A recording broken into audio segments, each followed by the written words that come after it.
പലർക്കും അറിയാത്തൊരു കാര്യമുണ്ട്. നമ്മളൊക്കെ എളുപ്പത്തിന് വേണ്ടി പറയാന്നല്ലാതെ ശരിക്കും കോഴ്സിന്റെ പേര് 2 കോഴ്സിന്റെ പേരും CMA എന്ന് മാത്രമാണ്. അല്ലാതെ CMA ഇന്ത്യ, CMA USA എന്നൊന്നല്ല. നമ്മളിപ്പോൾ മെയിൻ കോഴ്സുകളാണല്ലോ ഈ CMA ഇന്ത്യ, CMA USA എന്നൊക്കെ പറയുന്നത്. അതിൽ ശരിക്കും CMA ഇന്ത്യ, CMA USA അങ്ങനെയൊക്കെ ഉണ്ടോ?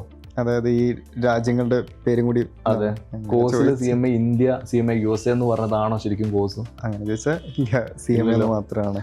അത് പലർക്കും അറിയാത്തൊരു കാര്യമുണ്ട്. നമ്മളൊക്കെ എളുപ്പത്തിന് വേണ്ടി പറയാന്നല്ലാതെ ശരിക്കും കോഴ്സിന്റെ പേര് 2 കോഴ്സിന്റെ പേരും CMA എന്ന് മാത്രമാണ്. അല്ലാതെ CMA ഇന്ത്യ, CMA USA എന്നൊന്നല്ല.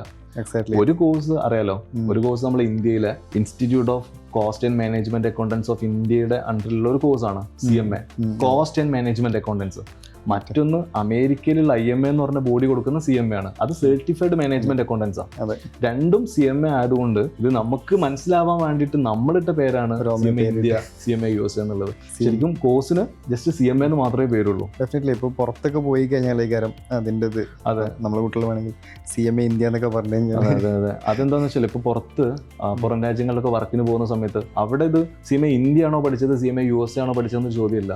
നമ്മുടെ ക്വാളിഫിക്കേഷനിൽ CMA അത്രേ ഉള്ളൂ, അത്രേ വരുന്നുള്ളൂ. ശരിക്കും നമ്മുടെ CV കാര്യങ്ങളൊക്കെ എഴുതുന്ന സമയത്ത് വലിയൊരു നോളജ് ഇല്ലാത്ത ഒരാളാണെന്നുണ്ടെങ്കിൽ എന്താ ക്വാളിഫിക്കേഷൻ എന്ന് വെച്ച് കഴിഞ്ഞാൽ ഞാൻ CMA എന്ന് പറയാൻ വേണ്ടി പറ്റും ആർക്കും അല്ലേ.